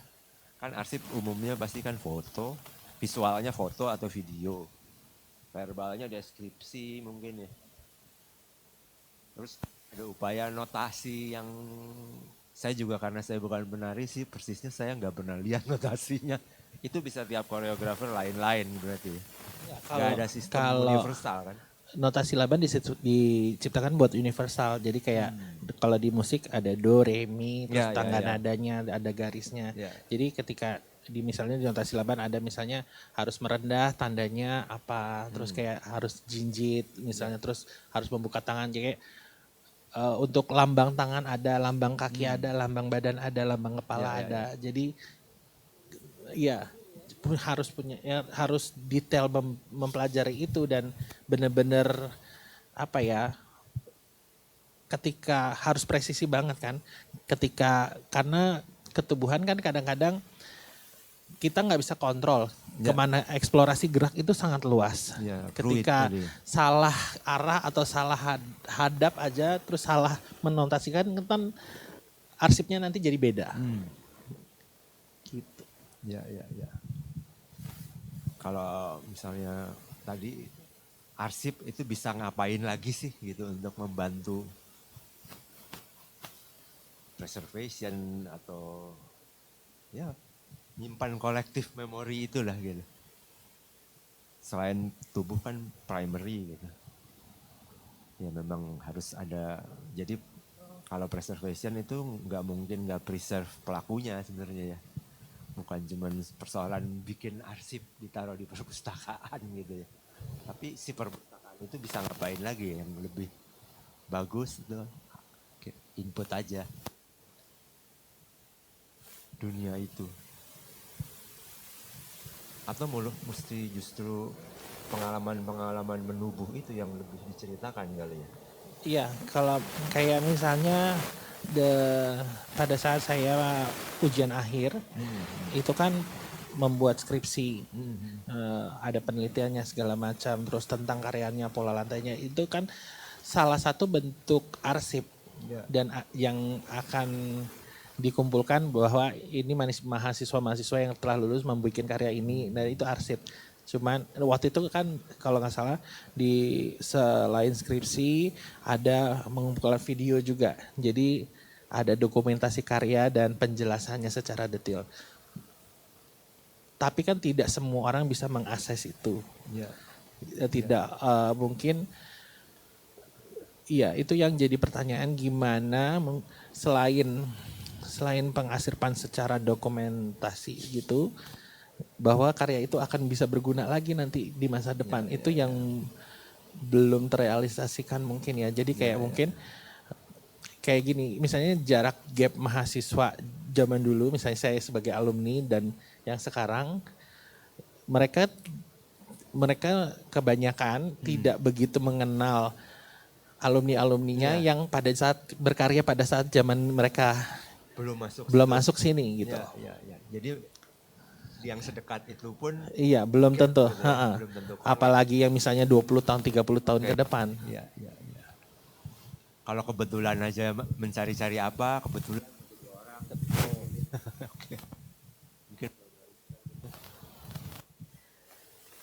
Mungkin ini sih ya lebih, karena balik lagi seni tari di Indonesia itu kan memang belum terbakukan dengan baik gitu ya.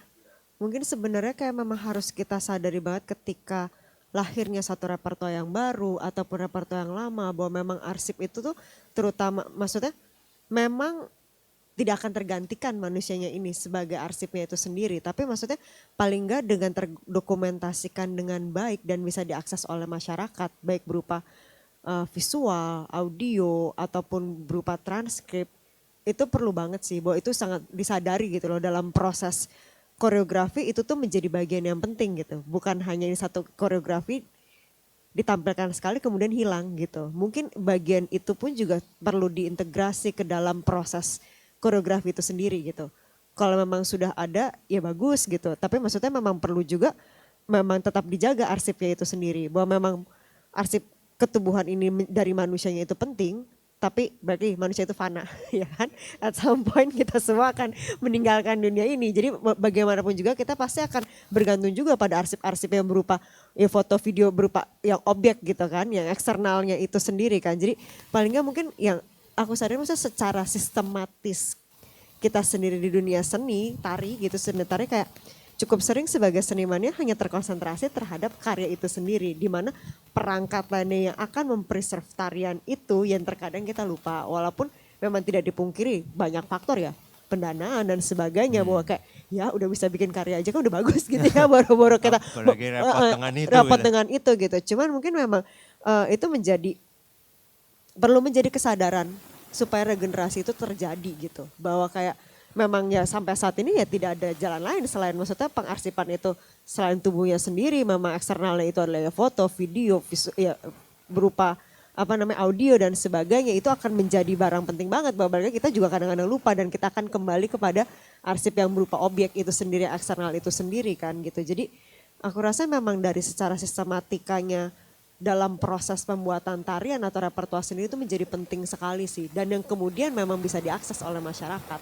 Karena kalau enggak memang ya tarian itu sendiri sering berjalan waktu akan hilang, seiring perkembangan zaman gitu. Dan mungkin memang kenapa juga yaitu hal-hal yang klasik yang memang dari pendahulunya ketika diarsipkan dengan baik itu ya akan menjadi lebih long lasting ya, karena kemudian terjadi regenerasi gitu dan bisa diregenerasikan gitu. Kalau dari aku sih begitu. Oke, thank you Mas Akbar.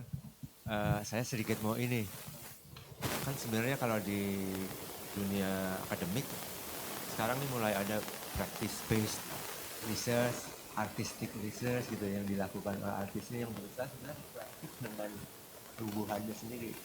Nah, di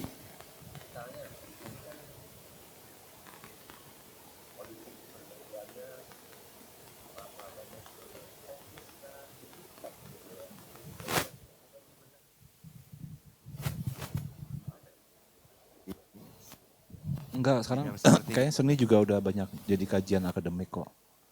Filsuf-filsuf kontemporer kayak Jacques Rancière tuh juga sudah mengkaji film, pertunjukan sebagai bahan baku filsafat kontemporernya. Karena sebenarnya yang terus dinamis tuh kan sebenarnya kesenian ya. Tubuh tuh selalu dinamis. Ya. Mungkin kalau filsafat punya batas, tapi sebenarnya kan dia merujuk pada peristiwanya gitu kan. Hannah Arendt kan juga disertasinya kan nonton persidangannya Eichmann gitu, performnya Eichmann gitu. Dia menatap wajahnya yang kemudian kok tidak merasa bersalahan gitu. Itu jadi kajian filsafat, maksudnya tetap akademisi juga pada akhirnya merujuk pada yang berlangsung, yang dinamisnya estetik artistik itu kan selalu dinamis. Ya itu kan di barat tuh Mas. Itu kan di barat ya. Kalau di sini Kayaknya udah mulai kok. sudah mulai. Sudah mulai. Cuman persoalannya kan apa ya? Tidak bikin jarak tadi ya. Sebenarnya tidak bikin jarak antara repertoar sama arsip juga, seni dan pada dasarnya yang bikin teman-teman kan juga memproduksi pengetahuan kan gitu. Ya, ya. Itu aja sih sebenarnya kajian-kajian itu aja yang sebenarnya yang apa ya? Ya karena aku percaya ya. Misalnya apa ya? Membaca peristiwa Holocaust di 65 misalnya kayak bukunya James Peacock tuh lebih menarik kan, ada perspektif yang lain karena dia kajiannya kan ketoprak gitu kan. Itu juga misalnya mengkaji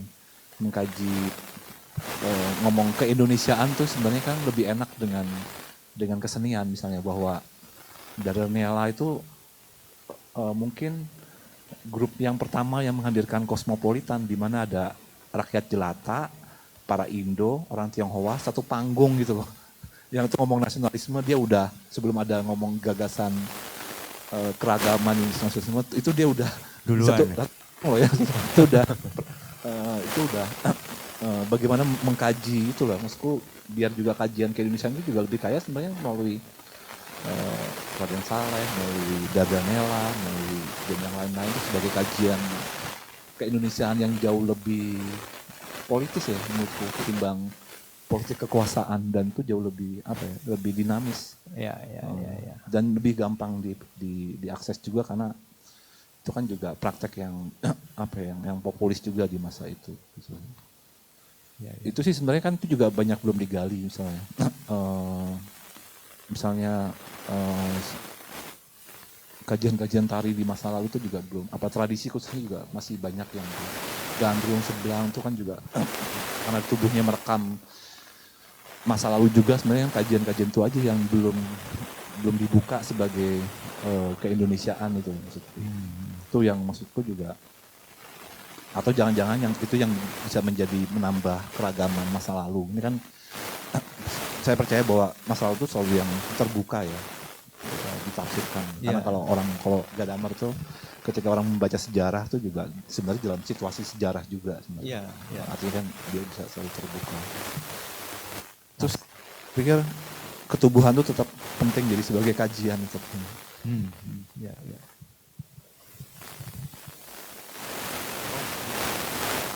Gak apa-apa. Kalau saya ada kayak suatu bahasan kayak agak di luar konteks.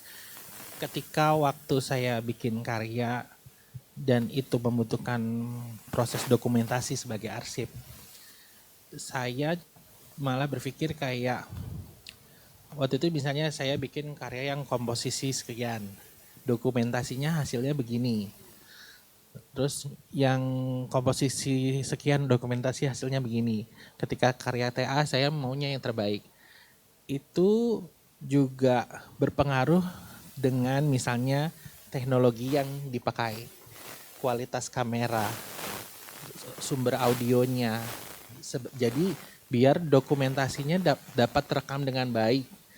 Sama misalnya tidak mengecilkan profesi kameramen ya Mas, maaf.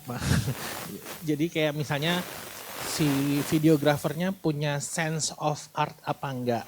Kayak karena merekam, kalau sepengalaman saya ketika merekam karya tari atau merekam misalnya fashion show atau seni lain, dia cukup misalnya angle-nya yang statis doang.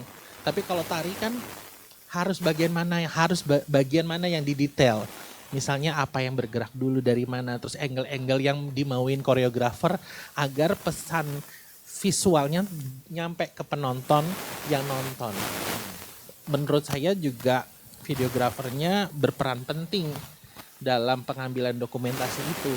Jadi itu juga yang harus jadi pertimbangan, misalnya kayak pemilihan videografer, audio atau misalnya kamera yang dipakai, itu menjadi pertimbangan penting untuk mendokumentasikan tari agar feel koreografi atau pesan koreografi yang mau disampaikan melalui, apalagi kemarin pada saat pandemi apa-apa kita online, ya kita kadang waktu itu pernah saya juga sama David juga sama Mas Iko ada program DRKR dari rumah-rumah, Mas Ipeng juga pernah ikut.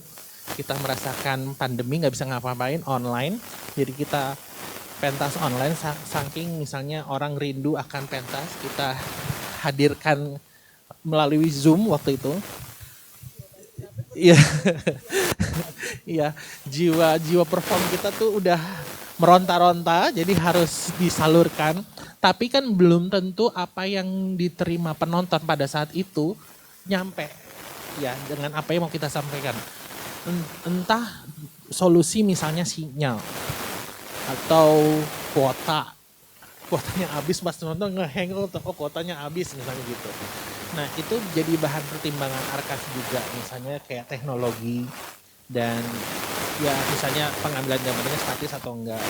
Itu sih yang aku mau lontarkan konteksnya gitu. Oke, ya itu kayak input untuk arsip dalam arti dokumentasi tadi ya. Ya.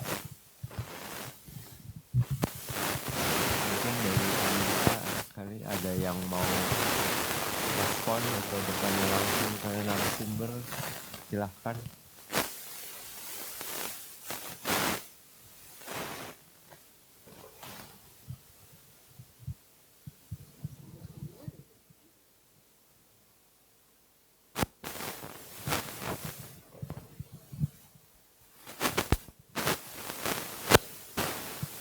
Mungkin dari yang di sini ada input atau kita ngobrol-ngobrol bareng.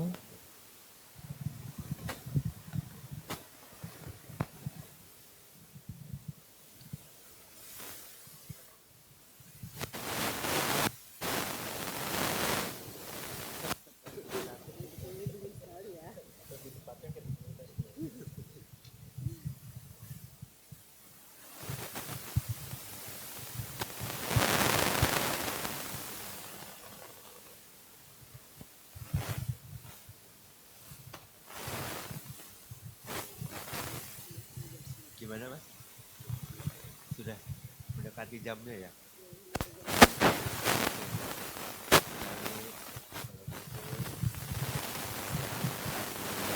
Saya coba summarize secara sangat singkat saja. Kita mulai dari tadi tercermin di judul, ada dua hal lah gitu, arsip di satu sisi dan tubuh di sisi lain. Tradisionally arsip itu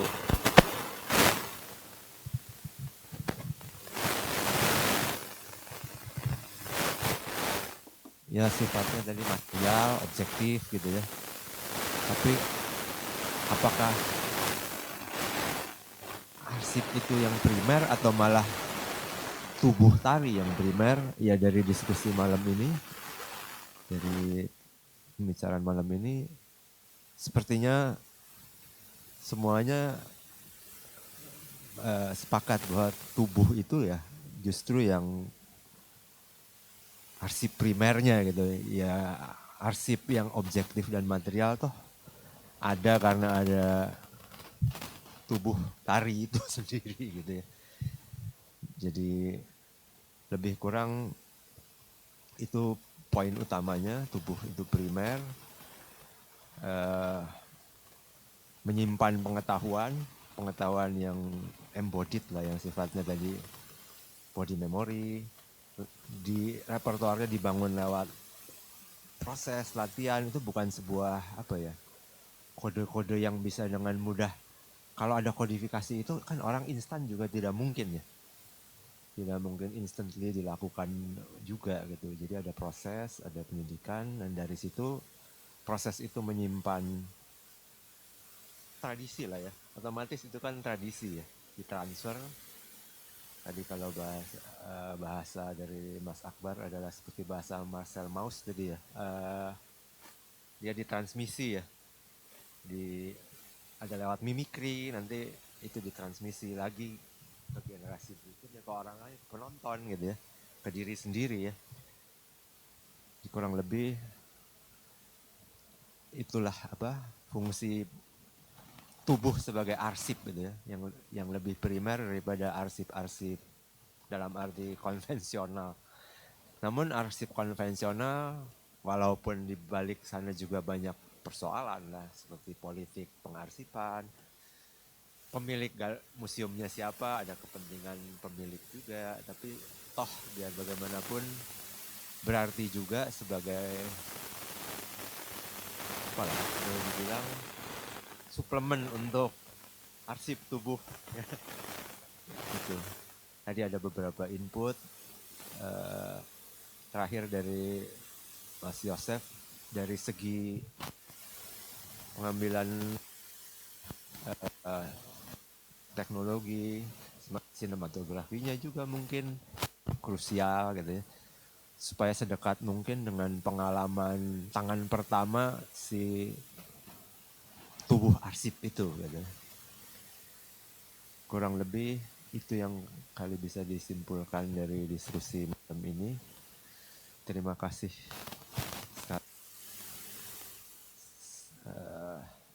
Enjoyable talk. Terima kasih.